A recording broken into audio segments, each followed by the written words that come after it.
The wind had teeth in Wyoming. It bit and tore at the rags of Clara's cloak. A merciless predator on an endless plain of frozen mud and dead grass. Each step was a battle, her boots sinking into the thick, greedy mire that sucked at her ankles and stole what little warmth remained in her bones. The sky was the color of a fresh bruise, low and heavy, promising more misery than it had already delivered. Her horse, loyal old Jasper, had given up 3 miles back, his great heart finally surrendering to the cold and the emptiness. He had laid his head in the slush and simply stopped breathing, his passing as quiet and desolate as the landscape itself. Clara had cried then, but her tears froze on her cheeks, sharp little daggers against her skin. Now, she was beyond tears. She was hollowed out, a vessel scoured clean by grief and gnawed empty by a hunger so profound it had become a dull, constant ache in the pit of her stomach. She walked on, propelled by a single, flickering flame of purpose in the vast darkness of her despair. She was going to Cold River. In her pocket, wrapped in a piece of oilcloth, was the reason. The paper was worn soft as flannel from her constant touch. The ink faded, but the words burned into her memory. It was Thomas's last letter, written in his strong, looping hand, full of promises that had turned to dust. "My dearest Clara," it began, "the work is hard, harder than I ever imagined. The mountain does not give up its silver easily, but the foreman says our vein is a good one, and my share will be enough. Enough to buy that little plot of land by the river, the one with the willow trees you liked so much. Just hold on a little longer, my love. I will be home before the first snows of Christmas. I swear it on my life. We will have our own hearth to warm us then. Forever yours, Thomas." Christmas had come and gone, a bitter mockery of a season. The first snows had long since fallen, burying the world in a shroud of white before melting into this unforgiving mud. And Thomas was not home. His letters had stopped weeks ago. A grim-faced man passing through their old town on his way east had been the one to deliver the news. His words clipped and devoid of comfort. An accident, a shaft collapse. He hadn't known the names, only that the Cold River mine had claimed more men. Clara had refused to believe it, not her Thomas. He was too strong, too careful. He had promised, so she had sold what little they owned, bought Jasper, and set out to find him, to prove the faceless messenger wrong. The letter in her pocket was her shield against the terrible truth, a sacred relic of a life that felt a lifetime away.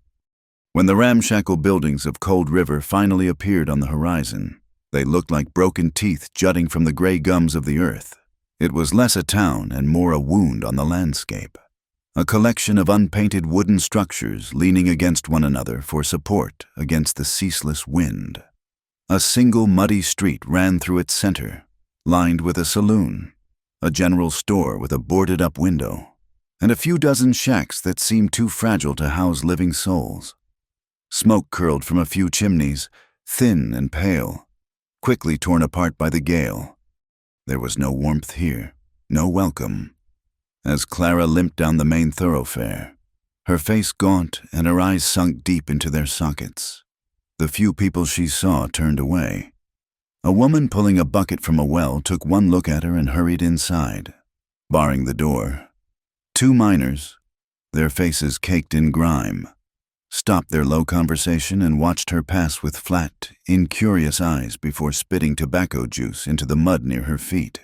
She could feel their whispers following her, slithering in her wake like snakes.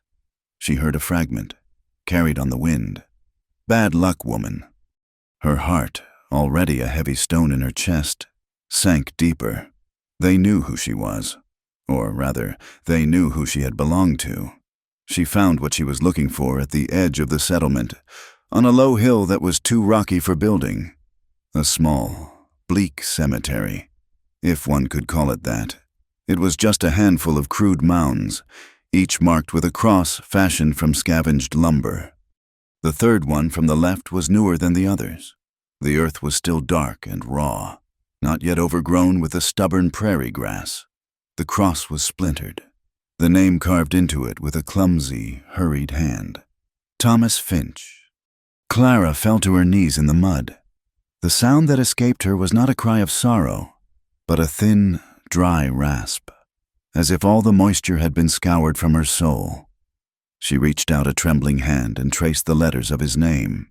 This was it. This was the end of the promise. The plot of land, the willow trees, the warm hearth, all of it buried here, under a pile of frozen dirt in a town that didn't even care enough to spell his name right. The T-A in Finch was carved backwards.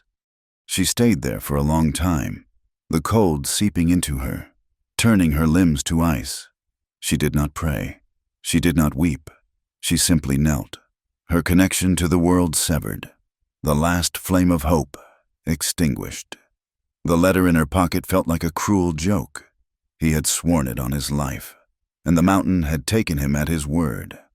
Eventually, the encroaching dusk and a cold so deep it felt like it was freezing, her blood forced her to move. She couldn't die here, not yet. It felt like a betrayal to Thomas to give up. Even now, stumbling back into the town, she used the last of her coins to rent a room above the saloon. The saloon keeper, a large man with a stained apron and oily hair, gave her a greedy smile as he took her money, his eyes lingering on her in a way that made her skin crawl. The room was little more than a closet, containing a narrow cot with a lumpy, straw-filled mattress and a bucket for a wash basin. It smelled of stale beer and despair. But it was 4 walls and a roof, a shield from the wind. She lay on the cot, fully clothed, pulling a threadbare blanket over her shivering body. Sleep would not come. Through the thin floorboards, the noise from below rose in a chaotic wave, the sharp plink of a poorly played piano, the roar of drunken laughter, the crash of a dropped mug. And beneath it all, she could hear the talk. Her name, or rather, her description. The widow, Finch's woman. Their voices were slurred and ugly. The men spoke of her with a coarse, speculative hunger. The women, with a sharp, venomous pity. She was an omen, a piece of bad luck made flesh, a reminder of the fragility of their own lives. Her presence made them uncomfortable, and their discomfort curdled into contempt. The leering eyes of the saloon keeper felt like they could see her through the floor. The cruel laughter seemed aimed directly at her, a chorus of mockery for her foolish journey and her dead husband. She couldn't stay. She couldn't breathe.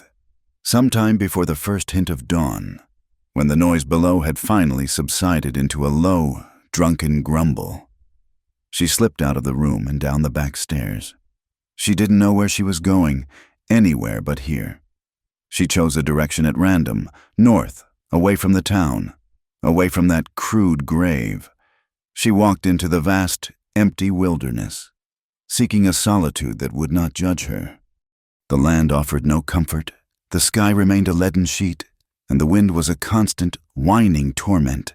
She had no food, no water, no destination. There was only the rhythmic pull of one foot after another, a mindless forward motion. She thought of Thomas, of his warm smile and the rough, calloused feel of his hand in hers. She remembered the way he smelled of sawdust and sunshine. These memories were all she had left, and they were a torment, ghosts that walked beside her on the desolate trail. The snow began without warning, not a gentle dusting, but a sudden, violent onslaught. Thick, wet flakes swirled from the sky, driven by a gale that howled like a banshee. Within minutes, the world was gone, replaced by a churning vortex of white. The trail disappeared. The horizon vanished. There was no up or down, no east or west, only the blinding, suffocating storm. Clara stumbled on, her body a single, screaming nerve of cold. The wind tore the cloak from her grasp, and it vanished into the tempest.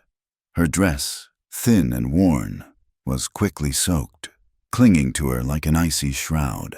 She tripped and fell, her hands and knees scraping against unseen rocks. She got up. She fell again.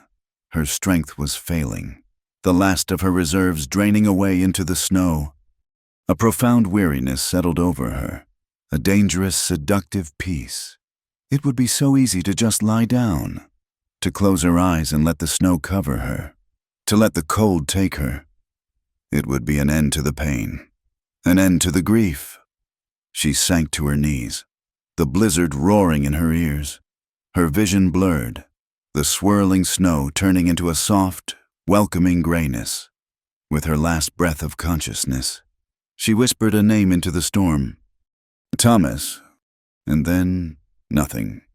Out of the white chaos, a shape emerged. It was large and dark, a phantom moving through the blizzard, a horse and rider materializing from the storm as if born from it. The horse stopped, its warm breath pluming in the frigid air. The rider dismounted, his movements economical and sure. He was a tall man, broad-shouldered, wrapped in a heavy buffalo coat that made him seem even larger. He knelt beside the small, still form in the snow, his face obscured by a low-brimmed hat and a thick beard dusted with ice. He saw the pale face, the blue-tinged lips, the flutter of eyelashes against a cheek that was as white as the snowbank she lay in. She was close to the edge. Another few minutes, and she would be gone. Without hesitation, he gathered her into his arms. She was lighter than he expected, a fragile bundle of bones and wet cloth. He lifted her as if she were a child and settled her in front of him on the saddle. Pulling the edges of his greatcoat around her, he turned the horse, not back the way he had come, but deeper into the foothills, toward a place the storm could not reach. His name was Luke, and he had sought this solitude for a reason.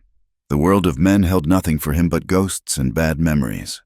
His cabin was his fortress, a small bastion against a past that haunted him as relentlessly as the winter wind. He did not want company. He did not want complications. But he was not a man who could leave a person to die in the snow. That was a line, once crossed, from which there was no return. The cabin was nestled in a grove of aspens, almost invisible against the snow-covered slope of the hill. It was small and stout, built of thick logs chinked with mud and moss, with a stone chimney breathing a steady plume of gray smoke into the blizzard. He carried her inside and kicked the heavy plank door shut, sealing out the storm's fury. The sudden silence was as profound as the noise had been. The only sounds were the crackle and hiss of the fire in the stone hearth, and the low moan of the wind against the roof. The cabin was a single room, rustic and spare. A bed was built into one wall, covered with furs. A rough-hewn table and 2 chairs stood in the center. Shelves holding tins and jars lined another wall. It was a place built for survival, not for comfort. He laid her down gently on the rug before the fire, the heat from the flames beginning its slow work of chasing the deadly chill from her body. His movements were methodical, impersonal. He pulled off her frozen boots, his fingers brushing against feet that were numb and white. He carefully peeled away her soaked dress, leaving her in her thin chemise, and wrapped her in a thick wool blanket from his bed. He noted the boniness of her frame, the sharp angle of her collarbone. She had been starving long before the storm had found her. He worked in silence. He was not a man given to words. His face, in the flickering firelight, was a map of a hard life. A long, thin scar cut down from his left temple to his jaw, pulling the corner of his mouth into a permanent, somber line. His eyes were a pale, washed-out blue, and they held a weariness that had nothing to do with physical exhaustion. He moved to the hearth, ladling some broth from a pot into a bowl. He knelt beside her again, lifting her head and patiently spooning the warm, salty liquid between her lips. Most of it dribbled out, but some of it went down. It was enough. For 2 days, she drifted in and out of consciousness. The storm raged outside, a constant howling reminder of the death she had so narrowly escaped. Luke tended to her with the same quiet efficiency. He cleaned the cuts on her hands. He kept the fire roaring. He fed her broth and weak tea, never speaking, his presence a constant, silent shadow in the small room. On the 3rd night, the storm began to break. The wind's howl softened to a mournful sigh. Clara's fever broke with it. She woke to the warmth of the fire on her skin and the weight of the heavy blanket over her. The room was dark, save for the orange and gold glow from the hearth. She felt weak, fragile, but the fog in her mind had lifted. She remembered the snow, the collapse, the feeling of being lifted. She turned her head slowly. A man sat in a chair on the other side of the hearth, sharpening a knife with a whetstone. He was just a silhouette against the flames, his features lost in shadow.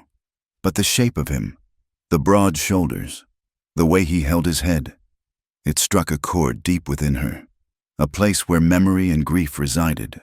The firelight cast his shadow long and distorted on the wall behind him. And in that dancing, wavering darkness, her heart saw what it longed to see. It was Thomas. Her breath caught in her throat. It was him.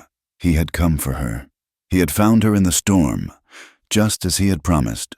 A tear, hot and real, slid from the corner of her eye and traced a path through the grime on her temple. A sob, small and broken, escaped her lips. "Thomas?" she whispered, her voice a raw, unused thing. The shadow stopped moving. The rhythmic scrape of stone on the steel went silent. Luke did not turn, did not speak. He had heard her murmur that name in her fevered sleep. He knew he was not the man she was seeing in the firelight. He was just a stranger, a placeholder for a ghost. Clara saw his stillness, and her fragile illusion shattered. The silhouette resolved itself back into the shape of a stranger. The man was taller than Thomas, his frame heavier. It was not him. Of course it was not him. He was buried under the frozen mud in Cold River. The realization crashed over her. A fresh wave of grief so powerful it stole her breath. She turned her face away from the fire, toward the cold log wall, and wept. Not the loud, keening wails of fresh sorrow, but the quiet, hopeless, and utterly final weeping of a soul that has nothing left. Luke sat in his chair, listening to the sound. It was the sound of a heart breaking, a sound he knew all too well. He did not know how to offer comfort. The words would not come. The gestures felt false. He was a man more comfortable with the silence of the mountains than the sorrows of people. But he could not bring himself to send her back out into the world that had so clearly broken her. Not until the storm had fully passed, not until she had her strength back. He laid the knife and whetstone on the mantel, rose from his chair, and added another log to the fire. Sparks flew up the chimney into the night. The woman continued to cry softly, her back to him. Outside, the last of the blizzard whispered through the aspens. Inside the small cabin, a silent companionship had begun. Two broken souls, stranded in the vast Wyoming winter, each trapped by the ghosts of a love they had lost. The days that followed were measured not in sunrises, for the sun remained a pale, distant rumor behind a perpetual ceiling of gray cloud, but in the simple, repetitive tasks of survival. The snow did not stop. It fell with a quiet, relentless persistence, piling in great soft drifts against the cabin walls, insulating them from the world, burying them deeper in their shared solitude. A strange, silent rhythm established itself between them. It began with the scrape of Luke's shovel as he cleared a path to the woodpile, and the gentle clink of Clara setting the tin coffee pot on the hearth. She could not bear the stillness, the feeling of being a useless burden. So, she began to work. She found a leak in the roof where the wind drove fine powder snow into the small loft space. Using a hammer she found in Luke's tool chest and some strips of oiled canvas, she patched it as best she could. The work was awkward, and her fingers were clumsy with cold, but the focus it required was a balm to her racing thoughts. Luke returned from checking his trap lines to find her on the ladder, her face smudged with dirt, and for a moment he simply stood in the doorway and watched. He said nothing, but the next day he left a small pot of pine tar by the hearth, and she understood it was for sealing the patch properly. She took to sweeping the hearth each morning, arranging the stones in a neat circle. She found his mending kit, a small roll of leather containing thick needles and waxed thread, and set about patching a tear in the sleeve of his buffalo coat. The fabric was heavy and stiff, and pushing the needle through it was a struggle, but she lost herself in the simple in and out of the stitch. She was mending something. It was a feeling she had not known in months. These small, domestic acts were anchors in a sea of grief. They were gestures of life in a space that had been defined by one man's lonely existence. The cabin, which had at first felt like a rough shelter, began to take on a different quality. The scent of her presence, the faint smell of the soap she used to wash, the aroma of the dried herbs she found in a jar and added to the stew, mingled with the masculine smells of wood smoke, leather, and pine. It was becoming a shared space, a change that neither of them acknowledged, but both of them felt in the quiet air. Clara learned about him in fragments, in small pieces offered up like rare coins. She saw the way he moved, with a deep, ingrained weariness that spoke of more than just physical labor. One afternoon, as she was restuffing a tear in his bedroll with fresh pine needles, she asked him about the long, pale scar on his face. He was oiling his rifle by the fire, and he did not look up from his work for a long moment. "The war," he said finally, his voice a low rumble. It was the first time either of them had voluntarily offered a piece of their past. The war. It was a word that hung over the entire country, a vast, open wound that had scarred men in ways visible and not. "You fought?" she asked softly. He nodded, still focused on the gun. "Gettysburg, Cold Harbor." He said the names like they were curses. He didn't need to say more. Clara had seen the men who came back from those places, the ones with the haunted, 1,000-yard stares. Later that week, she found a small, tarnished silver locket at the bottom of his supply chest. It was empty. She held it in her palm, the metal cool against her skin. When he came inside, stamping the snow from his boots, he saw it in her hand. His face, usually a stoic mask, tightened. "She promised she'd wait," he said, his voice rougher than usual. He took the locket from her hand, his fingers brushing hers for a fraction of a second. "She didn't—" He closed his fist around it and shoved it deep into his pocket. He did not speak of it, or her, again, but the knowledge settled between them, another shared, unspoken truth. He was a man who had been left behind. She was a woman who had been left behind. Their loneliness was a different shape, but it came from the same empty place. Clara, in turn, kept her own grief locked away. She did not speak of Thomas. To say his name aloud felt like a betrayal, like reducing the vibrant, living man he had been to a sad story told to a stranger. The pain of his loss was a physical thing, a burning brand in her chest that seared her every time a memory surfaced. Sometimes, when Luke was outside, she would pull the worn letter from her pocket and read the words, her fingers tracing his signature. "Forever yours. Thomas."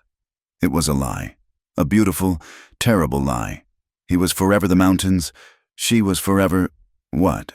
A widow, a piece of bad luck, a woman living in a stranger's cabin, patching his coat and pretending the world outside had not already condemned her.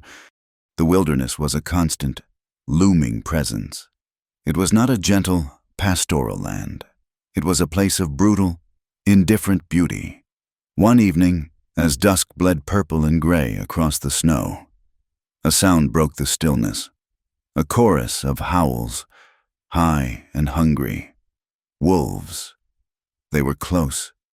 Luke rose from the table without a word, took his rifle from the pegs above the door, and went outside. Clara rushed to the cabin's single window, her heart pounding.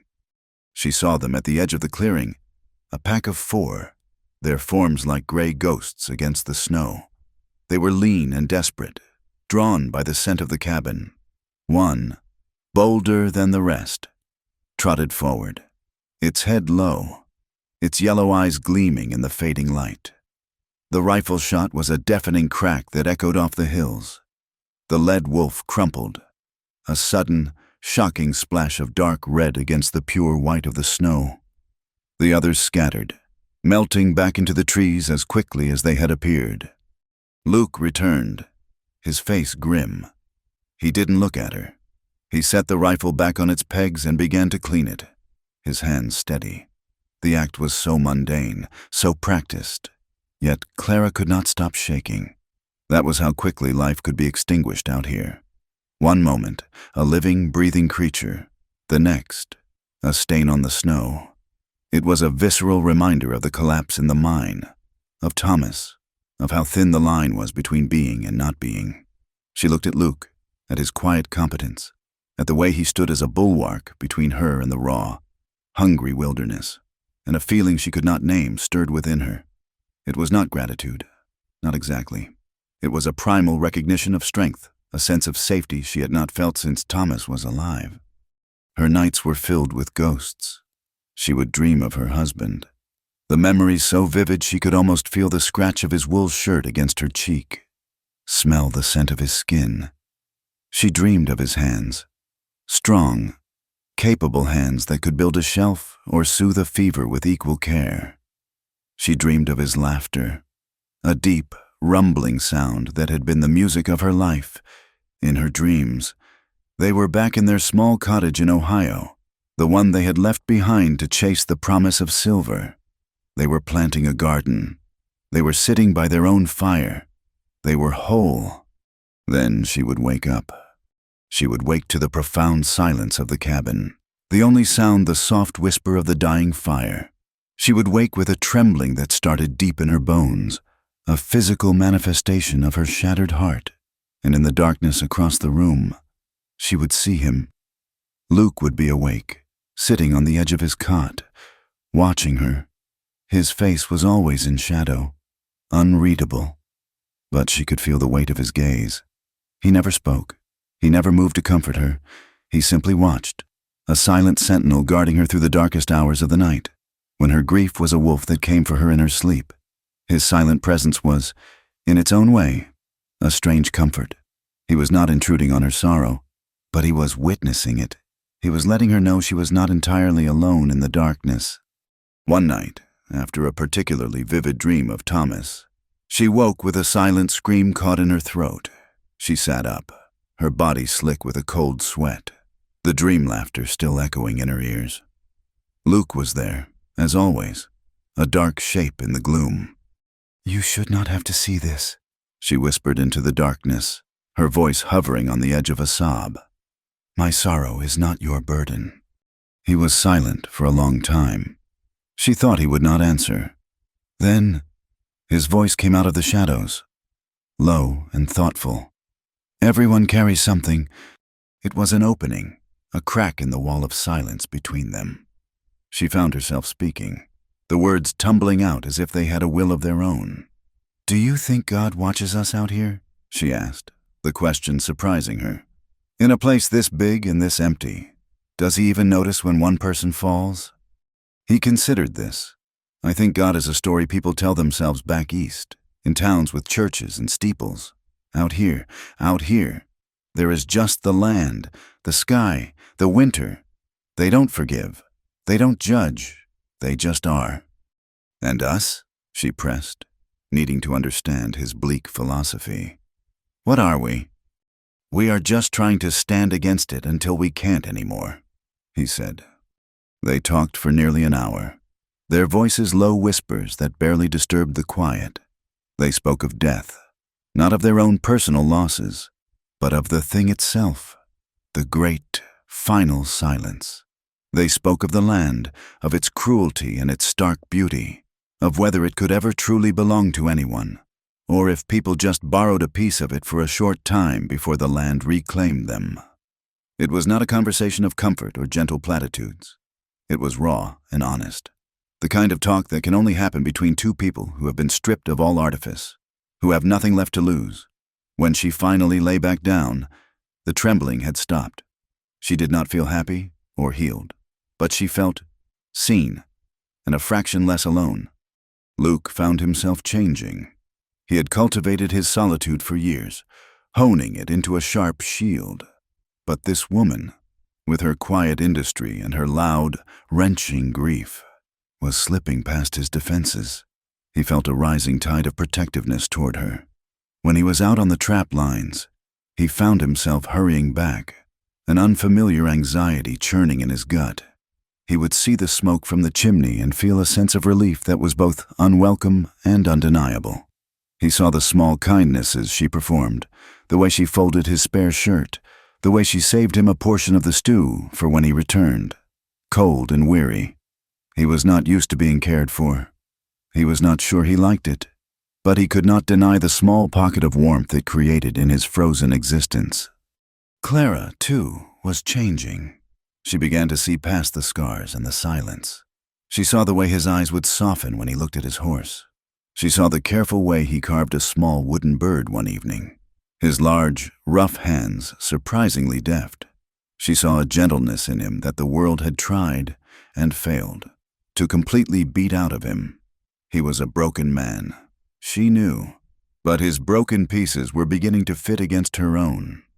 The tension that had been a low hum in the cabin began to build, gaining a new and dangerous frequency.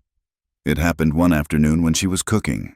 The fire was hot, and in her haste to move the heavy cast-iron skillet, the handle slipped. She cried out, a sharp gasp of pain, as the searing metal kissed the side of her hand. Luke was across the room in 2 strides. "Let me see," he commanded, his voice tight with concern. He took her hand in his. His grip was firm but gentle. Her hand was so small in his, so pale. An angry red welt was already rising on her skin. Without a word, he led her to the bucket of snowmelt water and submerged her hand, holding it there. The shock of the cold was a relief. She looked up at him. His face was only inches from hers. She could see the flecks of gray in his beard, the fine lines around his weary eyes. He was looking at the burn, but his focus felt deeper, more intense. "It's not so bad," she whispered, her voice unsteady. He did not seem to hear her. He kept her hand in the water for a long time, his thumb stroking gently over her wrist, back and forth, a soothing, rhythmic motion. The touch was electric. It was the first time a man had touched her with tenderness since Thomas. The gesture was simple, practical, yet it felt overwhelmingly intimate. The air in the cabin grew thick, heavy with everything they had not said, everything they had not allowed themselves to feel. When he finally lifted her hand from the water, he did not let it go. He held it, turning it over to inspect the burn, his calloused fingertips tracing the edges of the red mark. His touch lingered too long to be accidental. It was a question. She did not pull her hand away. She couldn't. Her body, starved for human contact, for warmth, for anything other than the cold emptiness of grief, betrayed her. She leaned into the touch, just slightly. It was a small, almost imperceptible movement, but he felt it. His pale blue eyes finally lifted from her hand to meet hers, and in that look, she saw it all, a longing as vast and as desolate as the Wyoming plains, a shame that warred with a desperate, hungry need. He was as lost as she was. He let her hand go abruptly, as if he himself had been burned. He turned away from her and stalked over to the fireplace, bracing his hands on the stone mantel, his back a rigid wall of muscle. The moment was broken, but the echo of it remained, a trembling, resonant chord that changed the very nature of the silence between them. The guilt was a poison. For Clara, it was a betrayal of Thomas. How could she feel this pull toward another man, when her husband's body was barely cold in the ground? For Luke, it was a desecration of a memory. He had loved a woman once, and this stranger was making him feel things he thought had died with her, their shared space. Once a simple shelter, now felt charged, fraught with a perilous, unspoken desire. That night, she could not sleep. The memory of his touch was a brand on her skin. She lay on her pallet, staring into the darkness, listening to the sound of his breathing across the room. It was a steady, deep rhythm. But she knew somehow, that he was not asleep either. The weight of their loneliness, their shared guilt, and their undeniable, burgeoning need pressed down on her, suffocating her. She needed warmth. She needed a human presence to push back the crushing desolation. She needed to not be alone, if only for one night. She rose from her pallet, a ghost in her white chemise, and moved silently across the cold floorboards. She stopped beside his cot. He did not move, but she knew he was awake. She could feel his stillness, the tension in his body. The words came from a place of pure, unadorned ache. They were not planned, they were not thought. They were simply the truest thing she had left inside of her. "You're not him," she said, her voice a fragile, broken whisper in the immense quiet of the cabin. She paused, her breath catching on a sob. "But I need you." He froze. Every muscle in his body went rigid. He did not turn to her. He did not speak. He just lay there, a man caught between the ghost of a woman he had lost and the desperate, living warmth of the woman standing beside him, torn between a desire that felt like a betrayal and a shame that was as cold as the grave. The first sign of the change was the sound. For days, the world had been muffled, silenced by a thick blanket of snow and the constant, whisper-soft sound of more falling. But one morning, Clara awoke to a new noise, the slow, rhythmic drip of melting snow from the eaves of the cabin. It was a sound of release, of a world beginning to stir from its frozen slumber. The light that filtered through the single window was brighter, less gray, and when Luke opened the door to fetch firewood, a sliver of pale blue sky was visible for the first time in what felt like an eternity. The storm had broken. With the thaw came a new and suffocating anxiety for Clara. The cabin, which had been her entire world, a fortress against the storm and her own despair, now felt like a cage from which she was expected to fly. The path back to civilization, though still treacherous with slush and mud, was no longer impossible. There was no reason for her to stay, and yet the thought of leaving sent a spike of pure terror through her. Leave and go where? Back to Cold River, to the whispers and the averted eyes, to the crude wooden cross on a desolate hill, back to a world that saw her as a piece of bad luck, a stray to be shooed away. The cabin held its own complicated griefs, its own sharp-edged tensions, but it was a known place. Here, she had a purpose, however small. She had a roof, a fire, and the silent, steady presence of the man who had pulled her from the jaws of the blizzard. Out there, she had nothing. "The snow is easing," Luke remarked that morning, his voice neutral as he stirred the coffee. It was not a question, but a statement of fact that hung in the air between them like a judgment. "I am still not strong enough for the journey," Clara said quickly, her eyes fixed on the worn floorboards. "The cold, it took a lot out of me. I need another few days, just to be sure." The excuse felt flimsy and false even as she spoke it. She had been eating his food for over a week.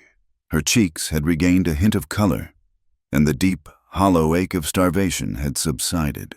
Her strength was returning. Luke had to know she was lying. He looked at her for a long moment, his pale blue eyes searching her face. She expected him to challenge her, to point out the obvious. Instead, he simply nodded, turning back to the fire. "The drifts are still deep to the south," he said, his voice as quiet as before. "Another few days will let the trail clear." His easy acceptance was a strange kind of relief, and also a strange kind of burden. He was allowing her to stay. He was complicit in her lie, and she did not know if it was out of pity or if he, in his own way, dreaded the return to solitude as much as she dreaded the return to the world. A few days later, the supplies were running low, the coffee was nearly gone, and the flour sack was worryingly light. "I have to ride into town," Luke announced. He did not ask if she needed anything. It was understood that her existence here was a secret, a temporary state of being that was not to be advertised. Clara felt a knot of fear tighten in her stomach. To Cold River? It is the only place for 100 miles, he answered, pulling on his heavy coat. I will be back by nightfall. She watched him saddle his horse, a big, sturdy roan that seemed as quiet and resilient as its owner, as he rode away, disappearing into the muted colors of the melting landscape. A profound and unnerving silence descended upon the cabin. She was truly alone now, and the solitude she had once craved felt sharp and unwelcome. The cabin seemed bigger, emptier. The fire hissed and popped, but it offered little comfort without his shadow moving on the other side of the hearth. Luke's journey was a slow slog through a world being reborn in mud. The pristine white of the snow had given way to a messy, wounded landscape of brown slush, black earth, and gray. Skeletal trees. The air was warmer, carrying the scent of wet soil and pine. He kept his hat pulled low, his face set in the grim, unapproachable mask he wore whenever he had to deal with other people. Cold River was even uglier in the thaw than it had been in the grip of the freeze.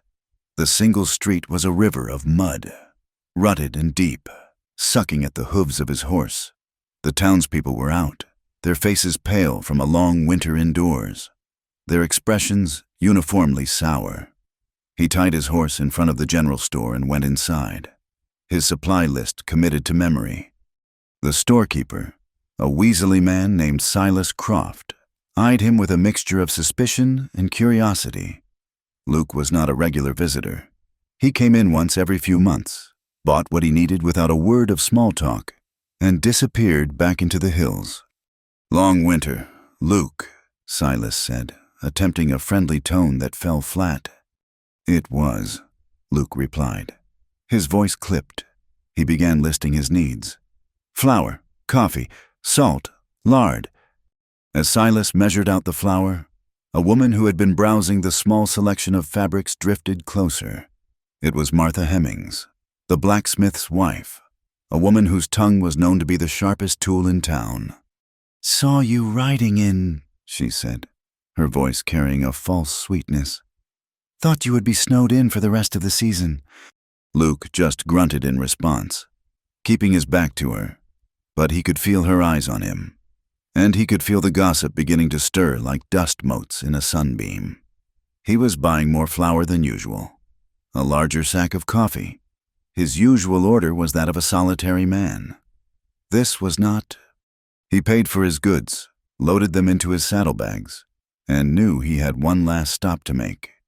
The saloon, not for a drink, but because it was the only place in town that sold kerosene for his lamp.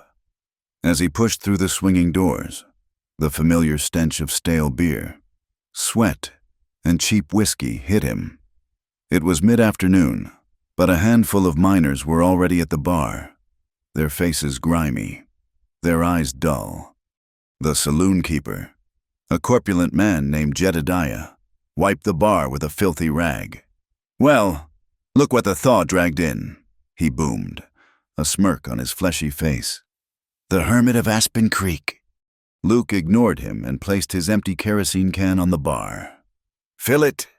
Jedediah took his time, his movements slow and deliberate. He had heard the whispers from the general store.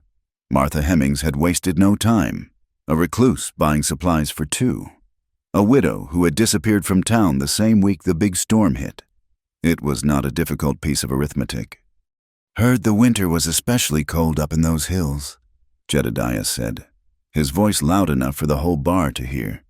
He winked at one of the miners. A man can get awful lonely. Needs to find a way to keep warm. He leaned forward, his voice dropping to a conspiratorial, greasy whisper that was somehow louder than his shout. That's how lonely men keep warm in winter. Find themselves a stray widow to warm the bed. The room went quiet. The miners stopped their low conversation and looked at Luke. His face was stone. He did not react, did not even blink, but inside him, the words landed like a fist in the gut. They were crude and ugly, and they soiled something he hadn't even named yet. They took the quiet, fragile truce he and Clara had built and dragged it through the filth of their own small, mean minds. He placed the coins on the bar, took the full can of kerosene, and turned to leave. He did not run. He did not give them the satisfaction of a response. He walked out with a slow, deliberate pace that dared any of them to say another word. No one did. But as the saloon doors swung shut behind him, he heard a low chuckle, and the sound stung worse than any physical blow. Back in the cabin, Clara wrestled with the silence. She cleaned and tidied, needing to keep her hands busy. She found herself organizing Luke's belongings, a small chest of drawers he had in the corner. She told herself she was just trying to be useful, but a deeper, more honest part of her was curious. She wanted to know something, anything, about the man who had saved her. In the bottom drawer, beneath a stack of worn wool shirts, her fingers brushed against a small, rectangular object wrapped in cloth. She hesitated. This felt like a violation, a trespass into a place she had no right to be, but the curiosity was too strong. She unwrapped it carefully. It was an old photograph, a tintype set in a simple wooden frame. It showed Luke, younger, his face unmarred by the long scar, his eyes clear and full of a light she had never seen in them. His arm was around a young woman. She was smiling, a wide, lovely smile that crinkled the corners of her eyes. She wore a simple dress with a lace collar, and her hair was pinned up in soft curls. They were standing in front of a white farmhouse with a blooming lilac bush next to the porch. They looked happy. They looked like they belonged to each other. A sharp, painful jealousy lanced through Clara. It was an absurd, irrational feeling. This was his life, before her. This was the woman he had loved, the one who had not waited. Clara had no claim on him, no right to feel this way, and yet she did. She was looking at the man he had been before the war, before the loss, before he had retreated into his fortress of silence. She was looking at what had been taken from him. She was still holding the photograph when he returned. He entered the cabin, bringing a gust of cold, clean air with him, and stopped when he saw what was in her hands. His face, which had been tight with a barely suppressed anger from his trip to town, went utterly still. "I was just tidying," she said, her voice small.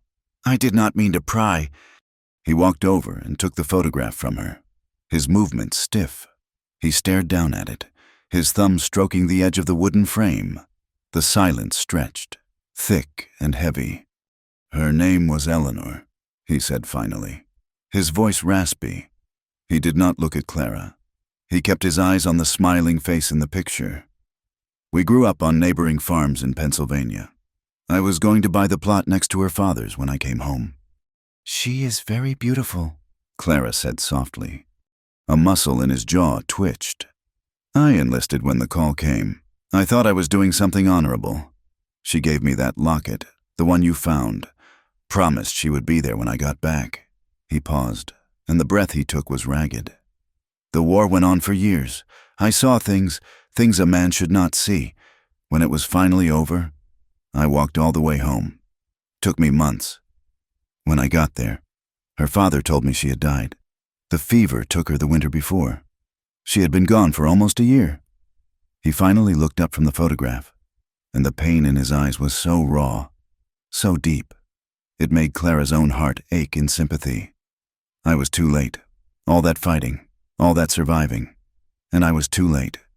He gently placed the photograph back in the drawer and covered it with the shirts, burying the memory once more. His confession broke something open in Clara. His grief, so long held in silent check, gave her permission to finally voice her own. "His name was Thomas," she said, her own voice trembling. "He was a carpenter. He could build anything, but there was no work back home. And we had nothing. He heard about the silver strike in Cold River. He said he would just be gone for one season. He promised he would be back before Christmas." She reached into her own pocket and pulled out the tattered letter, holding it as if it were a prayer book. "He died in a shaft collapse. The foreman told me. When I finally found him, he told me that Thomas had been near the entrance. He could have gotten out, but he went back. He went back in to help 2 other men who were trapped. He held up a falling timber long enough for them to crawl free." Her voice broke. and the tears she had held back for so long began to fall. "The timber crushed him. He died saving them. And I was not there. I never got to say goodbye. The last words I ever said to him were about mending the fence." Her confession, like his, was one of loss without closure, of a love cut short by a cruel and indifferent fate. Their shared grief was a bridge between them, a sudden, powerful current that pulled them together. They were no longer just a man and a woman. They were two survivors, two lonely souls who understood the specific, hollow shape of the other's heart. That night, the fire seemed to burn brighter, a small, defiant flame against the immense darkness of the wilderness and their memories. They sat in silence for a long time, the weight of their confessions settling around them. Then, Luke rose and placed another log on the fire. When he turned back, he did not return to his chair. He came and sat on the floor beside her pallet. He did not speak. He simply reached out and took her hand. His was large and calloused, hers small and trembling. He held it, and the simple contact was more powerful than any words could ever be. Clara began to weep again, not with the violent, wrenching sobs of her nightmares, but with a slow, quiet, and profound sorrow. She leaned against him, her head finding the solid strength of his shoulder. Hesitantly, he put his arm around her, pulling her closer.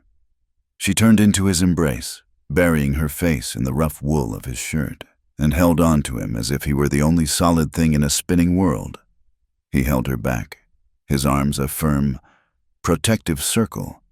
It was not an embrace of passion, but of shared, desperate comfort. It was two people holding each other up, clinging together for warmth against a cold that had nothing to do with the weather. The intimacy of the moment felt both deeply wrong and profoundly right. Clara could feel the steady beat of his heart beneath her ear, a living rhythm that was not Thomas's, the scent of him, wood smoke and pine and something that was uniquely his own, filled her senses. Every part of her screamed that this was a betrayal, but another, deeper part, a part that had been starving and freezing for months, drank in the comfort, the solidness, the sheer relief of not being alone. Her hot tears soaked into his shirt, and he absorbed them with his silence, his stillness a rock against which her waves of grief could finally break. The next morning, the world was a cold, gray place. Clara woke before dawn, curled on her pallet. Luke was asleep on his cot, a rare sight. In the pale light, his face looked younger. The lines of hardship softened, but the peace she saw in his sleep only amplified the turmoil in her own heart. What had she done? She had cried in another man's arms. She had sought comfort from him, clung to him. The memory of it filled her with a shame so hot it felt like a fever. She had used his grief to justify her own weakness. She had leaned on him when she should have been standing on her own. She was becoming a parasite, a burden, a woman who hid in a stranger's cabin because she was too cowardly to face the world. She had to leave, now, before the sun rose, before he woke up. Moving with the silence of a mouse, she gathered her meager belongings, the cloak he had given her, the worn-out boots. She did not have a plan. She would walk south. Maybe she could find work in another town, a place where no one knew her name or her story. It was a fool's hope, but it was better than staying here, better than facing him after the intimacy of the night before. She slipped her tattered letter back into her pocket and moved to the door. Her hand was on the thick wooden latch when his voice cut through the silence, low and rough with sleep. "Do not—" She froze, her back to him. "I have to go," she whispered, not turning around. "I cannot stay here." She heard the rustle of his blankets as he rose from the cot. She felt him cross the floor until he was standing right behind her. "The mud is a foot deep," he said, his voice close to her ear. "The nights are still cold enough to kill. You have no food, no weapon." He paused. "You will die out there." It was the simple, brutal truth. She knew it. He knew it. And hearing him say it aloud shattered the last of her resolve. A great, shuddering sob escaped her. A sound of utter defeat. The strength she had been clinging to. The pride that had driven her to the door. It all crumbled into dust. She sank to her knees, her face in her hands, and wept with the hopeless, ragged gasps of a trapped animal. She was not strong enough to stay, and she was not strong enough to leave. She was simply, completely broken. She felt his hand on her shoulder, a heavy, grounding weight. After a moment, he knelt in front of her. He did not speak. He gently pulled her hands away from her face and took one of them in his. His grip was firm, resolute. He looked into her tear-filled eyes, and for the first time, she saw not pity, but a profound and weary understanding. He stood up, pulling her gently to her feet, still holding her hand. He led her away from the door, back toward the warmth and safety of the fire. He sat her down in the chair and then began to build up the flames. The mundane task, a quiet declaration that the debate was over. She had tried to leave, and he had not let her. He had taken her hand and led her back. The act had irrevocably altered the space between them. The careful boundaries they had maintained were gone, washed away in a flood of shared tears and a desperate, early morning confrontation. She was not his guest anymore. He was not merely her rescuer.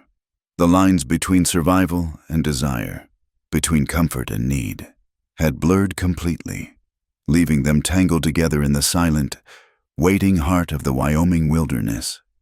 Spring did not arrive with grace. It came violently, tearing the world from winter's grip. The snow, which had been a soft, silent blanket, became a wounded thing, weeping into the earth and turning the land into a vast, sucking sea of mud. The creek behind the cabin, frozen for months, roared to life with a sound like thunder, a brown, churning torrent of melted ice and debris. For Luke, this meant the hunting could begin in earnest. The deer and elk, driven down from the high country by the deep snows, were weak and easy to track. He would leave before dawn, his rifle on his shoulder, and return at dusk, his quietness even deeper than before, the scent of blood and pine clinging to him. For Clara, the thaw meant the cabin became a world to be managed, a home to be kept. The passive waiting of winter was over. She swept the floorboards until they were smooth and clean. She scrubbed the soot from the stones of the hearth. She learned the quirks of the cast-iron stove, how to bank the coals just right to bake a dense, heavy bread that filled the small space with a scent of life and sustenance. She discovered a small patch of earth on the sunny side of the cabin where the soil was dark and rich. Using a rusted trowel, she dug up the stubborn, starchy wild roots she had read about in a settler's almanac, planting them in neat rows. Tending to this small, defiant garden was an act of faith. It was a declaration that she expected to be here to see it grow. She and Luke fell into a domestic rhythm that was as unspoken and natural as the changing of the seasons. Their lives were a tapestry woven of small, shared moments. There was the morning she tried to make biscuits, using too much lard, and they came out of the oven as flat, burnt discs.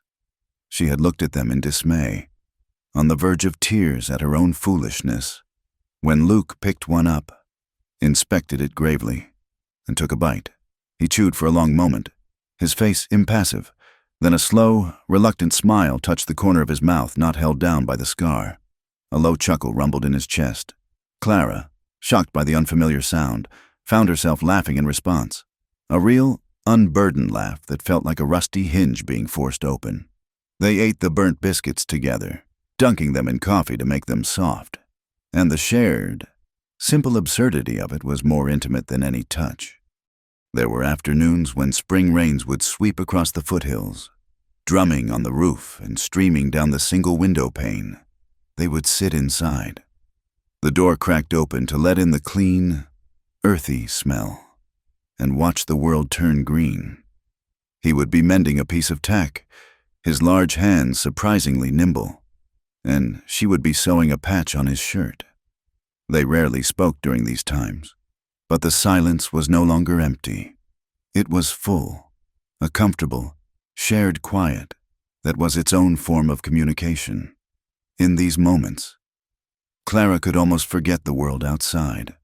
She could almost believe that this small cabin, nestled in its forgotten valley, was the only world that mattered. But the world outside had not forgotten them. As the trails became passable, the outside world began to press in, its knuckles rapping on their fragile peace. The first to come were a pair of ranchers from a neighboring valley, their faces hard and righteous beneath the brims of their hats. They did not dismount, but sat on their horses at the edge of the clearing, their presence an accusation.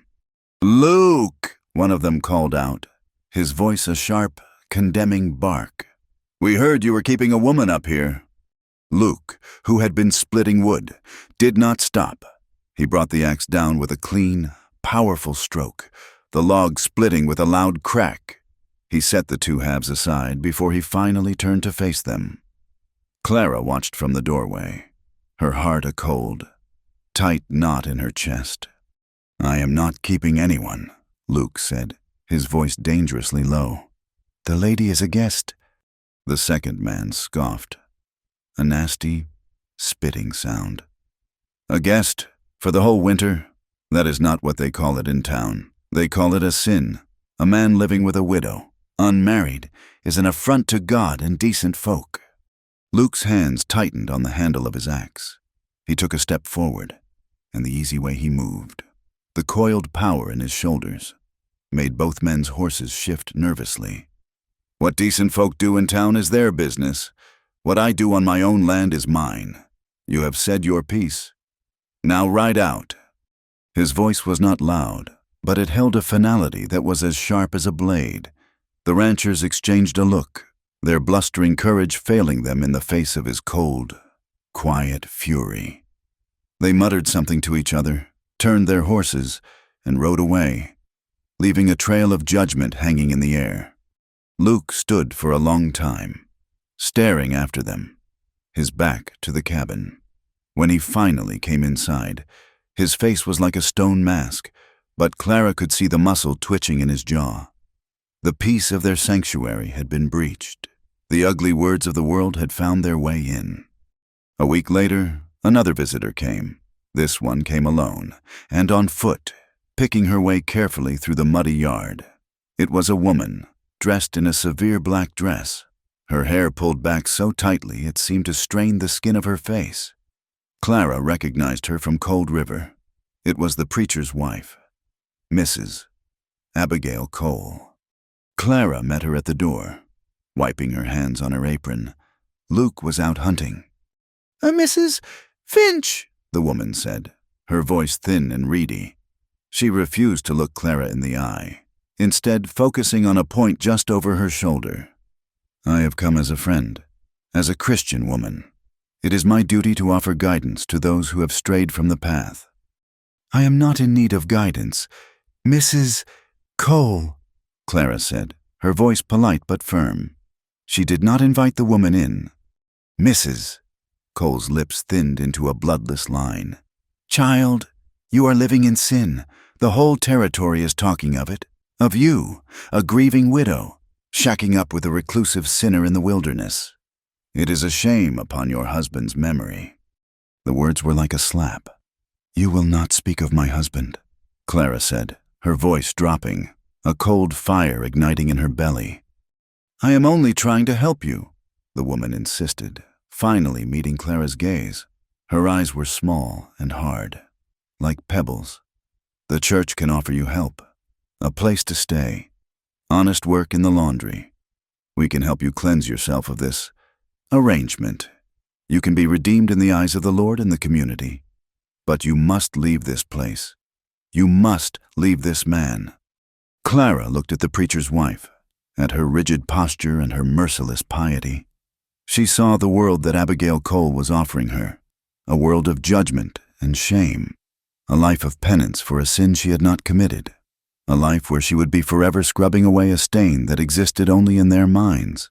And she compared it to this life, here in the cabin, a life of hardship. Yes, a life of isolation, but also a life with quiet moments of laughter. with the smell of rain through an open door, with a man who had looked at her grief and had not turned away. "Thank you for your concern, Mrs.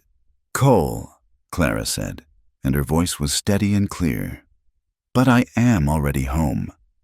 She closed the door gently in the woman's shocked and offended face.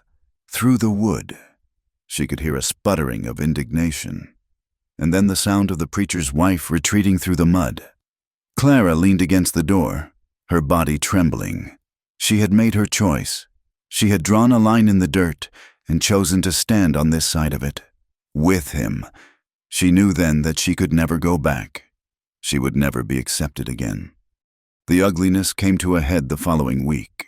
Luke had ridden into town for salt and ammunition, a trip he could no longer put off. Clara had begged him not to go, a sense of foreboding clinging to her like a damp chill. But he had insisted. He was not a man to be run off by whispers. He was in the general store when a group of ranch hands came in, smelling of cheap whiskey and spoiling for a fight. One of them, a big, beefy man named Elias Vance, had a reputation for a mean temper and a cruel tongue. He saw Luke standing at the counter and a nasty grin spread across his face. "Well, look here," Vance drawled, his voice carrying through the store. "It is the man who thinks he is too good for the rest of us. Come down from your mountain to buy trinkets for your little widow." Luke did not turn. He continued his transaction with Silas Croft, who was sweating nervously. Vance was not to be ignored. He swaggered over, getting right behind Luke. "I hear she was a pretty thing, before she got all starved and haunted-looking. What is it you do up there? Hermit? Do you make her pray for her husband's soul while you warm your feet on her back?" He let out a braying laugh. "Or do you just take what a dead man left behind?" Luke turned then, slowly. His face was devoid of all expression. "That is enough, Vance," he said, his voice quiet. "Or what?"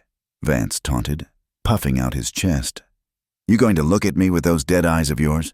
Everyone in this town knows what she is. A saloon girl would be more honest. At least you pay for that. You just took her in like a stray cat.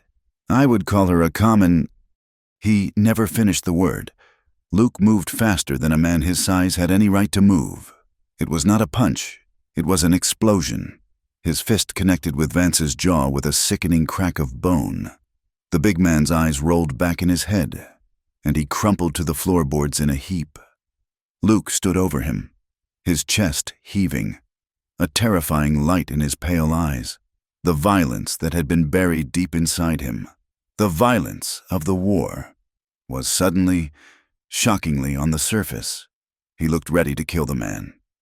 The other ranch hands, sobered by the sudden brutality, backed away. Silas Croft fumbled for the shotgun he kept behind the counter. Just then, the door opened and Sheriff Brody stepped in, a tall, weary man with a drooping mustache. He took in the scene at a glance, Vance unconscious on the floor, Luke standing over him like an angel of death. "All right, Luke," the sheriff said, his voice tired but firm. "That is enough. Back away." Luke did not move for a long second. Then, something inside him seemed to recede, the murderous light in his eyes dimming. He took a step back from Vance's body. The sheriff nudged the unconscious man with his boot. "Get him out of here," he ordered the other ranch hands. They scrambled to obey, dragging their friend out into the muddy street. When they were gone, Sheriff Brody turned to Luke. He was not an unkind man, but he was a man who had to keep the peace in a town that had very little of it. "Luke, I know what they have been saying, and I know Vance is a piece of filth, but you cannot do this. You cannot nearly kill a man every time someone says something you do not like." "He spoke of her," Luke said, his voice a low growl. "I know," the sheriff sighed. He ran a hand over his face. "Listen to me. People are talking. The preacher is whipping them up into a frenzy. They are saying you are living in sin, that the woman is a curse on this valley. Now this fight will only make it worse. They are talking about running you off your land." Luke's head snapped up. "They cannot do that. The deed is legal." The deed is legal as long as you are a law-abiding citizen, the sheriff countered. But the circuit judge is a pious man. If the preacher and a dozen townsfolk swear that you are a source of moral corruption and violence, he could find a way to nullify your claim. He could rule that you are an unfit landowner. I am telling you this as a man who does not want to see it happen. Luke, if you keep harboring her, if you keep making trouble, you will lose this place. You will lose everything. When Luke returned to the cabin late that night, Clara knew immediately that something was wrong. There was a fresh cut on his knuckles and a deep, simmering darkness in his eyes that frightened her. He would not speak of what had happened, but she saw the way he looked around the small cabin, at the life they had built, as if he were seeing it for the last time. The weight of it all fell on Clara like a physical blow. The gossip, the preacher's wife, the fight, the threat to his land. It was all because of her. She was the source of it. She had stumbled into his solitary life and brought the plagues of the world down upon him. He had saved her from the snow, and she was repaying him by ruining him. Her presence was like a poison, tainting his peace, threatening to strip him of the only thing he had left. The guilt was a suffocating shroud. She waited until he was asleep, his breathing deep and even. His exhaustion from the fight and the ride had claimed him completely, moving with a practiced stealth born of desperation. She gathered her things for a second time. There was not much: the mended cloak, the old boots.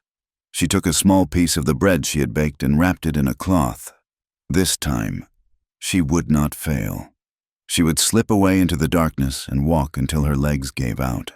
She would disappear. It was the only way to save him. It was the only gift she could give him in return for her life. She made it to the door, her hand once again on the latch. She took one last look back at him, a dark shape beneath the firs. The man who had shown her kindness when the rest of the world had shown her only contempt. A silent, hot tear traced a path down her cheek. "Where do you think you are going?" His voice was not loud, but it cut through the darkness and stopped her heart. He was not asleep. He was sitting up on his cot, watching her, his face a mask of shadows. She turned slowly, her hand falling from the door. "I am leaving, Luke." "No," he said. It was not a request. It was a command. "You cannot stop me," she whispered, her voice trembling with a mixture of fear and resolve. "I have to. Do you not see what I am doing to you? They will take your land. They will take everything from you, all because of me." He stood up and crossed the room in 3 long strides, his bare feet silent on the floorboards. He stopped in front of her, so close she had to tilt her head back to see his face in the gloom. "Do you think I care about their talk?" he growled, his voice raw with an emotion she had never heard from him before. "Do you think I care what those hypocrites in that town think?" "You should!" she cried, her whisper rising to a frantic pitch. "This is your home, your life. I came here and brought a curse down on you. I will not be the reason you lose it all." "And what do you think this place is without you?" he shot back, his hands clenching into fists at his sides. "Just 4 walls and a roof. I was not living in this place before you came. I was just waiting to die. And then you—" He stopped, unable to articulate the enormity of what she had changed. "I am a ghost, Luke," she sobbed, the words tearing from her throat. "I am a bad luck woman, just like they say. I carry death with me. My husband—" "I am not your husband," he roared, and the sound was one of pure, animal pain. It was the cry of a man pushed past his limits, a man whose carefully constructed walls were crumbling to dust. He grabbed her by the shoulders, his grip hard, almost bruising. "I am not him, and you are not her. Do you understand me? They are dead. They are gone. But we are here. We are alive." His face was inches from hers, his eyes burning with a desperate, wild fire in the flickering light from the hearth. The raw, broken emotion pouring from him stripped away the last of her defenses. All the guilt, all the fear, all the unspoken longing that had been simmering between them for months. It all erupted in that one shattering moment. The argument broke. The words were gone, useless. There was nothing left but a desperate, overwhelming need. He pulled her to him, his mouth crashing down on hers. It was not a gentle kiss. It was a kiss of desperation, of anger, of a loneliness so profound it had become a physical ache. It was hungry and rough, a drowning man's gasp for air. Clara's mind went silent. There was no thought, no guilt, no ghost of Thomas. There was only this, the solid, living reality of the man holding her, the feel of his lips on hers, the raw, honest need that mirrored her own. Her hands came up and tangled in his hair, pulling him closer. She kissed him back with all the grief and fear and longing she had kept locked inside her for so long. He lifted her from the floor, his arms like steel bands around her, and carried her away from the door, away from the outside world, back toward the fire. The flames danced and trembled, casting their long, wavering shadows across the walls of the cabin as he laid her down on the furs. Two broken souls finally succumbing to the one force more powerful than grief, the desperate, undeniable need to feel alive. The aftermath of their kiss was not a gentle dawn, but a stark and quiet reckoning. The walls of the cabin did not change. The fire did not burn any warmer, but the space between them had been irrevocably altered. The careful distance they had maintained, a chasm of grief and unspoken rules, was gone. In its place was something raw, fierce, and terrifyingly fragile. They had crossed a line, and in the harsh light of morning, they were left to survey the new and uncharted territory of what they had become to one another. They did not speak of it. Words were too clumsy, too inadequate to contain the maelstrom of guilt, relief, and desperate need that had driven them together. Instead, they spoke through actions. There was a new tenderness in the way he handed her a cup of coffee in the morning, a new boldness in the way her hand would sometimes brush against his as they worked. They moved around each other with a heightened awareness, their bodies now carrying the memory of touch, a low, constant hum of electricity beneath the surface of their quiet lives. Their love, if it could be called that, deepened in the silent language of shared survival. It was a love born not in sunshine and laughter, but in the dark, cold crucible of their shared brokenness. It was passionate in its desperation, a clinging together against the lonely void, but it was also shadowed, tinged with the constant, mournful presence of the ghosts they both carried. Sometimes, in the heat of an embrace, Clara would see a flash of Thomas's smile and pull away, her heart seized with a guilt so sharp it stole her breath. And sometimes Luke would hold her, his eyes closed, and she would know he was seeing the ghost of a girl named Eleanor, a girl who had died in a Pennsylvania winter long ago. Their intimacy was both a healing balm and a fresh wound, a constant reminder of all they had lost. They lived like outlaws, cast out from a world whose rules no longer applied to them.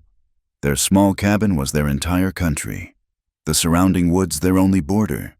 They were judged by a jury of silent trees and a God who seemed to have forgotten this corner of the wilderness. But in this isolation, a strange and defiant happiness began to take root. For the first time in nearly a year, Clara began to smile again. It was not the full, easy smile of her past life, but a small, quiet curving of her lips that would appear when Luke managed to fix a wobbly chair leg, or when a bold blue jay landed on the windowsill to scold them. The sound of her laughter, when it came, was still a surprise, a rare and precious thing that made Luke stop whatever he was doing and simply watch her, a look of profound wonder on his scarred face. He, in turn, began to build. It was as if admitting his need for her had unlocked a need to create, to impose a sense of permanence on their precarious existence.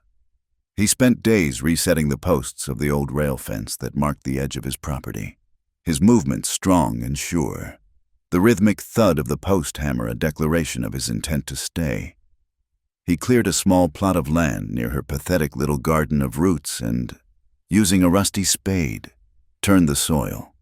One day he returned from a trip to the far side of the mountain with a small deerskin pouch. He opened it and poured a stream of hard, yellow kernels into her palm. Corn. Together, they planted it.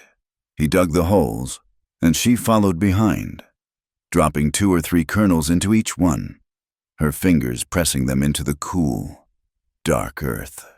It was a simple, hopeful act. They were planting a future.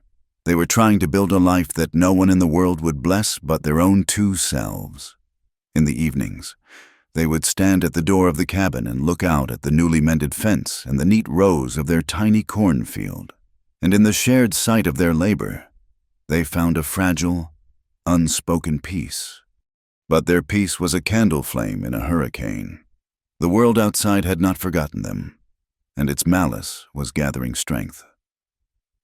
In Cold River, Preacher Cole had found in Luke and Clara a perfect sermon. He spoke of them from his pulpit every Sunday, his voice ringing with fire and brimstone. He did not use their names. He did not have to. He spoke of the sinner in the hills, the man who had turned his back on God and community.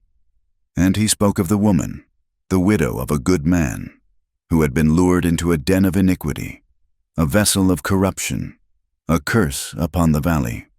"Sin takes root in lonely places," he would thunder, his fist pounding the pulpit. "It festers in the dark, and when it is allowed to grow, it sends out a poison that can sicken an entire community. We must be vigilant. We must cut out the rot before it spreads." His words found fertile ground in the fearful, superstitious hearts of the townsfolk. The long, hard winter had left everyone on edge. A cattle sickness had taken a dozen head from a nearby ranch. The spring rains had been too little, and the creeks were running low. It was easy to look for a reason, a scapegoat for their misfortunes. And the preacher gave them one. The widow in the hills, the bad luck woman who brought ruin wherever she went. The whispers grew into a low, constant murmur that followed Luke whenever he was forced to go to town. He ignored them, his face a mask of stone, but the hatred was a palpable thing, a pressure against his skin. Then came the fire. It started in the dead of night at the livery stable, at the east end of town.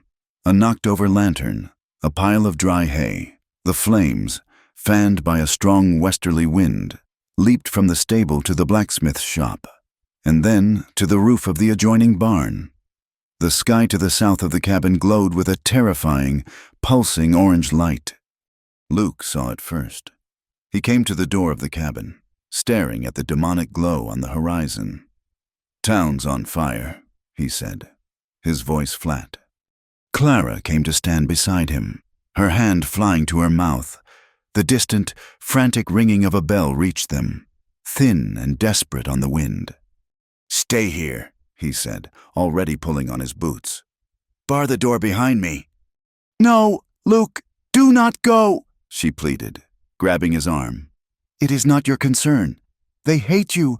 Please do not go." "A barn full of horses is burning," he said, his face grim. "It does not matter who owns them." He gently pried her fingers from his arm. "I will be back." He rode out at a gallop, his big roan eating up the ground, a solitary figure racing toward a disaster he had no part in creating. Clara barred the door as he had told her, and began to pace the small confines of the cabin. A prayer and a curse tangled in her throat. When Luke reached the edge of town, the scene was chaos. Men shouted, women screamed, and the air was thick with smoke and the terrified whinnying of horses. The livery was a roaring inferno, beyond saving. A bucket brigade, disorganized and panicked, was desperately trying to keep the flames from spreading from the blacksmith's to the general store. Luke dismounted and joined them without a word, taking a place in the line. He was stronger than most of the men there, his arms and back corded with the muscle of a life lived by physical labor. He passed the heavy, sloshing buckets with a steady, rhythmic power. For a few minutes in the shared, desperate work of fighting the blaze, the animosity was forgotten. They were just men, fighting a common enemy. But as the fire began to subside, brought under control by their frantic efforts, the mood shifted. The adrenaline faded, replaced by exhaustion and the bitter accounting of loss. The livery was a pile of smoldering embers. The blacksmith's shop was a blackened shell, and through the smoke and the weariness, the poison of the preacher's sermons began to seep back in. A man coughed, his face black with soot. "Strange, is it not?" he said, his voice raspy, looking not at the fire but at Luke. "We have not had a fire like this in 10 years, not until—" He let the sentence hang in the smoky air. Another man picked it up. "The preacher said she was a curse, said she brings ruin." The whispers started, slithering through the crowd of weary men. "The widow's work, the devil's work. She brings ruin wherever she goes." Elias Vance, his jaw still tender from Luke's fist, stepped forward. His face was a mask of vengeful righteousness. He pointed a trembling, soot-stained finger at Luke. "He is the one!" Vance shouted, his voice cracking. "He brought the curse among us. He harbors the witch who did this." Luke turned slowly, his hands raw and blistered from the buckets, hanging at his sides. He looked at the faces around him, faces of men he had just worked alongside, and saw only a mob. He saw the fear in their eyes curdling into a mindless, hateful rage. "That is fool's talk," Luke said, his voice a low growl of contempt. "Is it?" Vance sneered. "You show up on the night of the fire, pretending to help? More likely you came to admire her handiwork." Sheriff Brody pushed his way through the crowd. "That is enough, Elias," he said, his voice exhausted. "Go home, all of you. It is over." But it was not over. The mob had found its focus. Vance, emboldened, took a step toward Luke. "We are tired of your sin, hermit. This valley needs to be cleansed." He lunged. Luke, weary from the fire and caught by surprise, was ready for him. But before he could react, 2 other men grabbed his arms from behind, pinning him. He struggled, a roar of fury ripping from his chest. But another man struck him across the face with a heavy leather bucket. The blow sent a shower of stars across his vision, and he staggered. It was not a fight. It was an ambush, a brutal, cowardly assault in the dying light of the fire. They swarmed him, their fear and suspicion unleashed in a torrent of fists and boots. They blamed him for the fire, for the cattle sickness, for the drought, for the sin they imagined was festering in his cabin. He was the focus of all their fears, and they meant to beat him into the mud. Sheriff Brody tried to intervene, shouting, but he was shoved aside, an old man against a tide of young, angry men. Luke went down, the taste of blood and dirt in his mouth. He fought back with a primal fury, but he was one man against a dozen. The last thing he remembered was the face of Elias Vance, twisted in a hateful grin, as a heavy boot came down toward his head. Back at the cabin, Clara waited. The orange glow to the south had faded, leaving only a smear of foul-smelling smoke against the stars. Hours passed, each snap of a twig outside, each rustle of leaves in the wind, sent her heart leaping into her throat, but he did not return.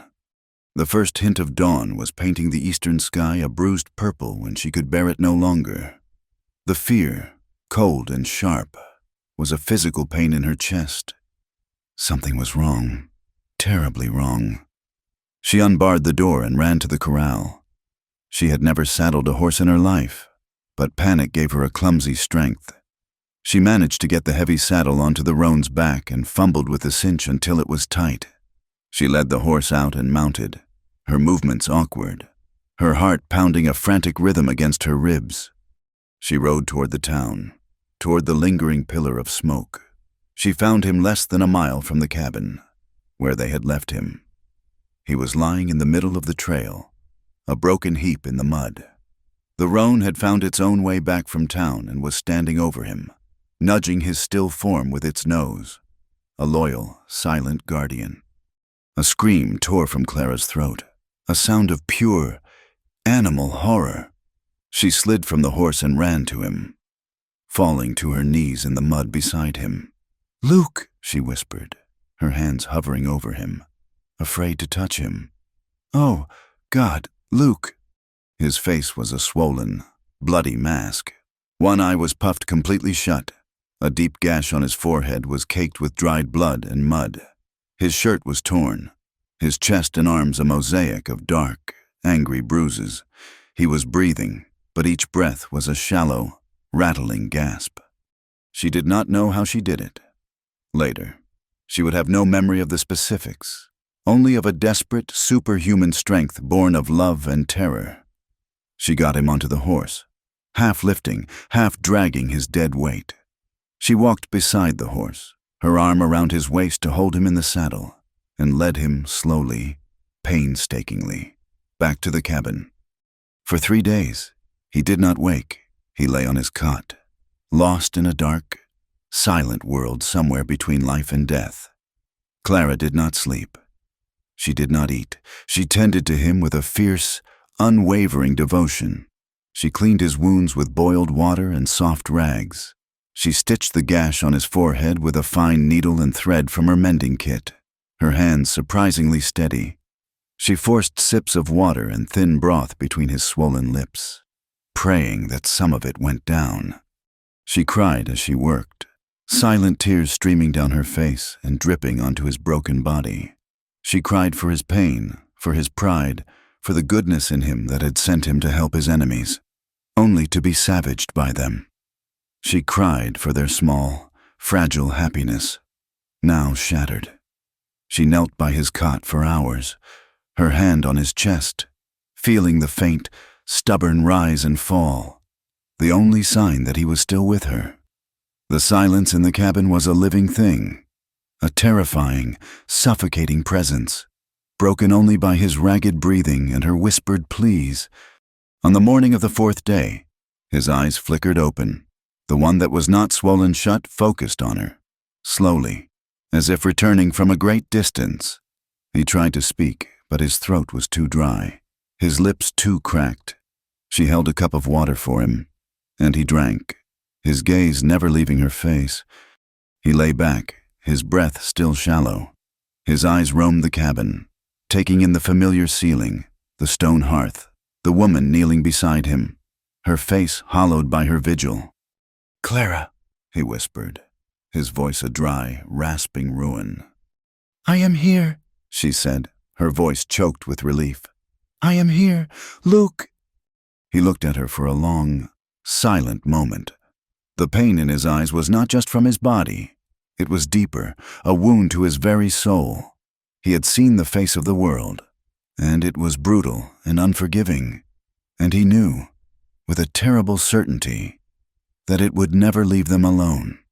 "You have to leave," he said, each word an effort. "They will not stop, not as long as you are here. They will destroy you."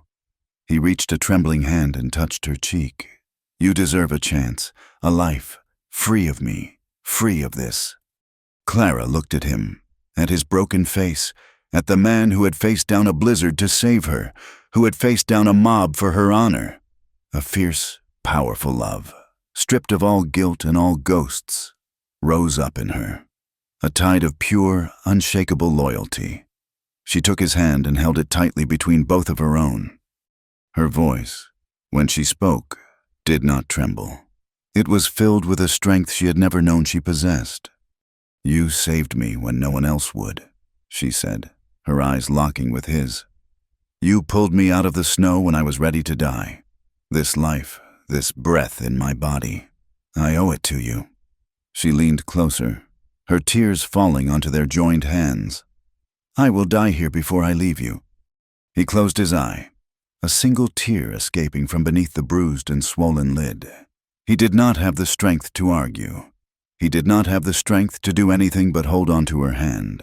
The two of them clung to each other, two broken pieces forming a defiant whole, adrift in a sea of pain, knowing, with a terrible, final clarity, that the world would never forgive them. They had only each other, and it would have to be enough. The months that followed were a season of quiet mending.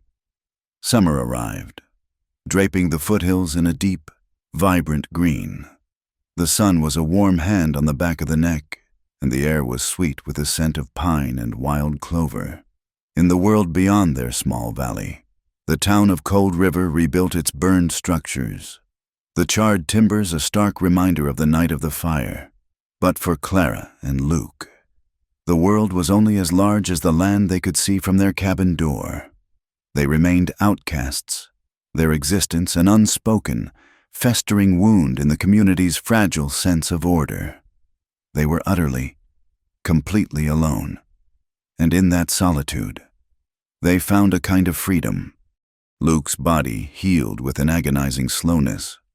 The deep bruises faded from purple to a sickly yellow-green and then disappeared. But the damage was deeper than skin. He had 2 broken ribs that made every breath a sharp, stabbing pain for weeks. He would move through his chores with a grim, tight-lipped determination, but Clara could see the lines of agony etched around his eyes. She would watch him try to lift a log for the woodpile and see him falter, his face going pale, and she would rush out to help him, her small frame straining alongside his. He hated the weakness. He had always been a man defined by his physical strength, his ability to impose his will upon the harsh landscape. Now, he was dependent. He leaned on her, both literally and figuratively, and the reversal of their roles forged a new and deeper intimacy between them. She tended to him with a quiet, unwavering devotion that went beyond nursing. She was his hands when he could not lift, his feet when he could not walk far, his memory when the headaches from his concussion left him dizzy and confused. In the long, warm evenings, she would read to him from the one book in the cabin, a worn copy of the Psalms he kept on a high shelf. Her voice was a low, soothing murmur in the quiet, a counterpoint to the chirping of crickets outside. He would lie on his cot, his eyes closed, and listen, not to the words of the scripture, but to the sound of her. She was the only prayer he had left. He would reach for her hand in the darkness, his calloused, scarred fingers lacing through hers, and they would stay that way for hours, their silent communion a testament to the bond that had been forged in violence and grief. Their corn grew, the slender green shoots pushing defiantly from the dark soil. Tending to it became their shared ritual. He would sit on a stump, instructing her on how to weed and how to mound the dirt around the base of the stalks. She would work until her back ached and her hands were raw, feeling a profound satisfaction in the simple, honest labor. The small field was a symbol of their stubborn refusal to be broken. It was their testament that they intended to reap a harvest, that they intended to have a future, no matter how small or reviled.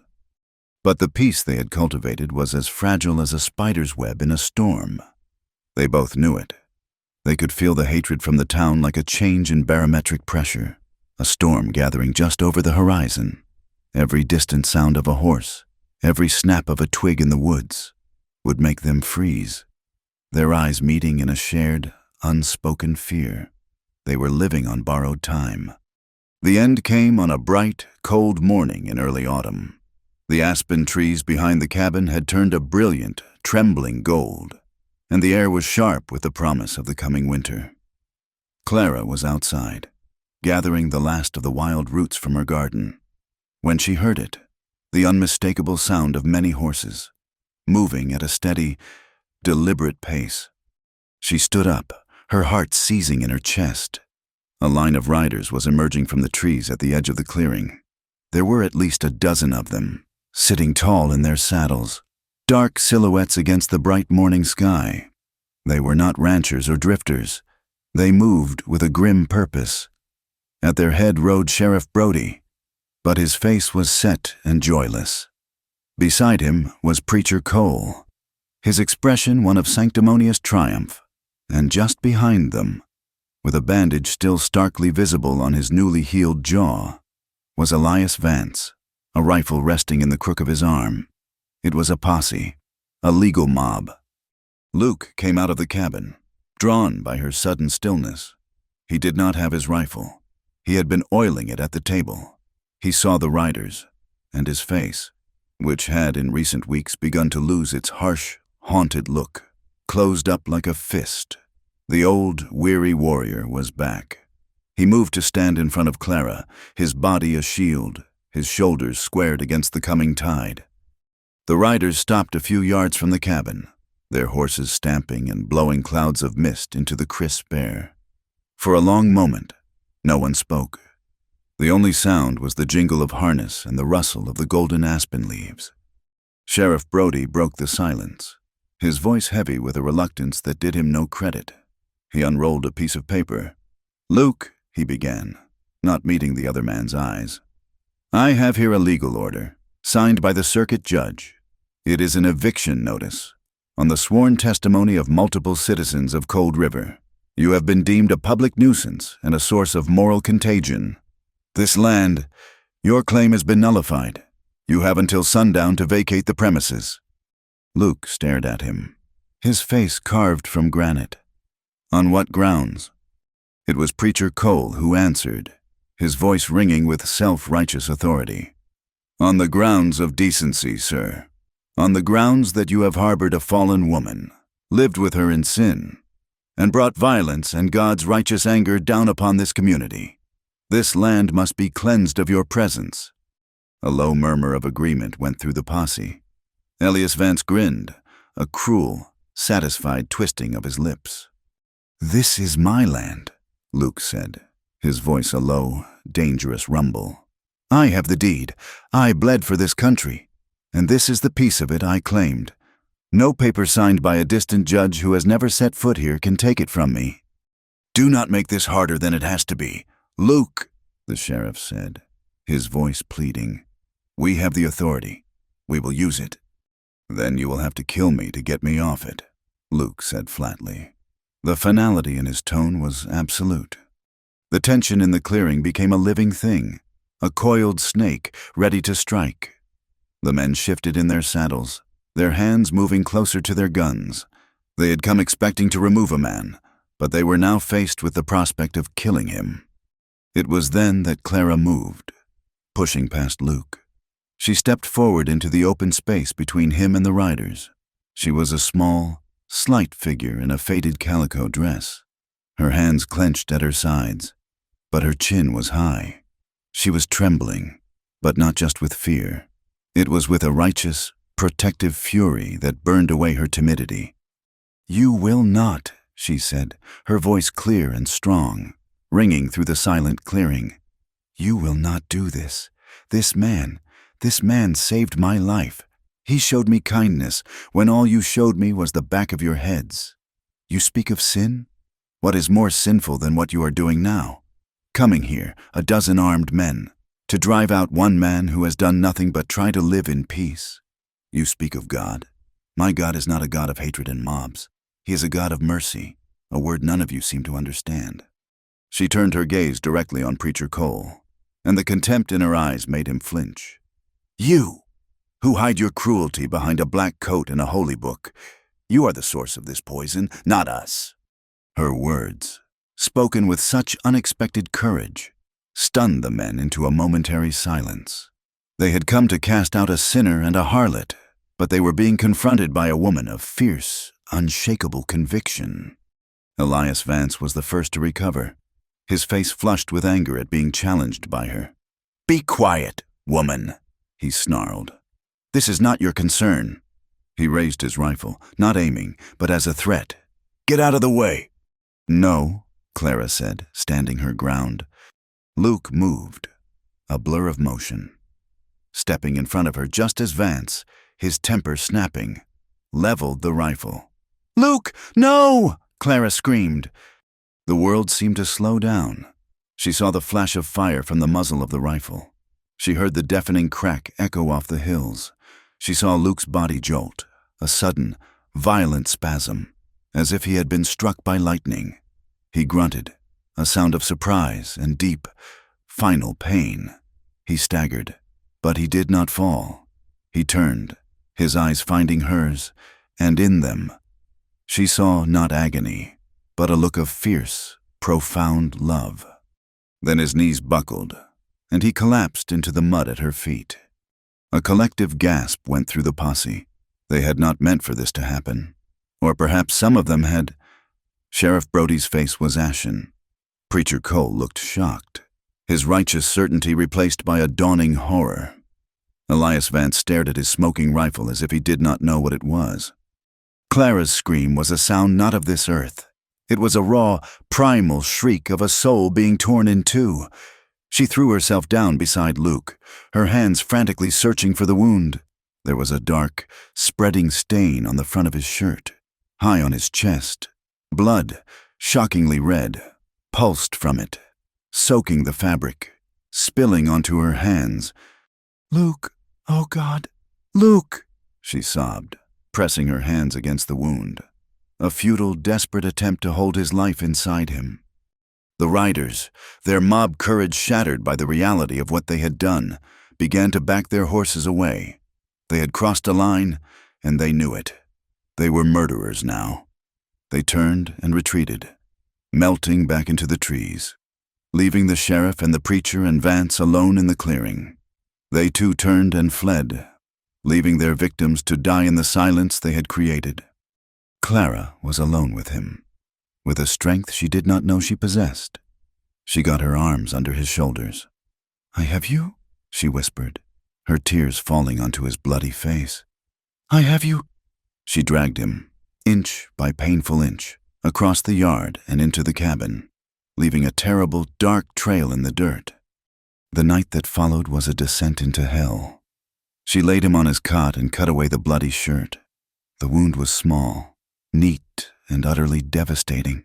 She knew, with a sick certainty, that there was nothing she could do. The bullet was deep inside him, and his life was draining away with every shallow, rattling breath. She did not leave his side for a second. She bathed his face with a cool cloth, wiping away the blood and sweat. She held his hand, her fingers gripping his with a desperate strength, as if she could anchor him to the world through her touch alone. She whispered prayers, not to the vengeful God of Preacher Cole, but to a gentler, more forgiving God she hoped was listening somewhere in the vast, indifferent darkness. She told him stories of their time together, of the burnt biscuits, of the rain on the roof, of the day they planted the corn. She talked to keep the silence at bay, to keep the finality of death from entering the room. His consciousness came and went. Sometimes he would moan, his body twitching with pain. Sometimes his eyes would open, unfocused and cloudy, and he would stare at the ceiling. Through it all, she held on, her tears falling onto his chest, baptizing him in her sorrow. Just as the first pale, gray light of dawn began to seep through the window, he stirred. His eyes opened, and this time they were clear. He saw her, kneeling beside him, her face a pale, tear-streaked mask of exhaustion and grief. He tried to lift his hand, but he did not have the strength. He moistened his cracked lips, and when he spoke, his voice was a faint, papery whisper, barely audible above the sound of his own labored breathing. "Clara," he said. "I am here," she whispered, leaning closer. His eyes held hers, and in their depths, she saw a lifetime of pain and loneliness finally giving way to a profound and heartbreaking peace. "You were the only peace I ever found," he whispered. A small, faint smile touched his lips. His chest rose and fell, and then was still. The light in his eyes went out, leaving them as empty as a winter sky. She stayed there, holding his hand, as his body grew cold. The sun rose, flooding the cabin with a light that seemed a cruel mockery of her grief. Finally, she let go. She stood up, her movements stiff and wooden. She went to the corner and found his shovel. Behind the cabin, in the grove of trembling golden aspens where he had once told her he liked to watch the sun set, she dug his grave. The work was brutal. The earth was hard and rocky. She dug until her hands were blistered and bleeding, until her back screamed in protest. But she did not stop. She was a machine, powered by a grief so immense it had burned away all other feeling. When it was done, she wrapped his body in his finest blanket, the one she had so carefully mended. She dragged him to the grave and, with the last of her strength, lowered him gently into the earth. She filled the grave herself, shoveling the dark soil back, burying her heart, her hope, her only peace, beneath the roots of the aspen trees. She did not leave. The town had won.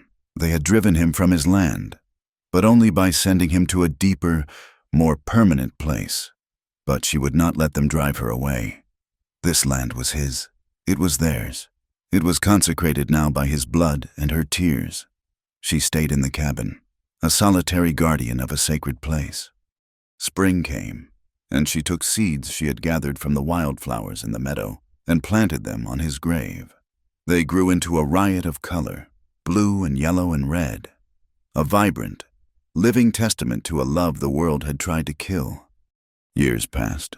The town of Cold River withered, the silver vein playing out, its mean-spirited inhabitants drifting away to other, more promising places.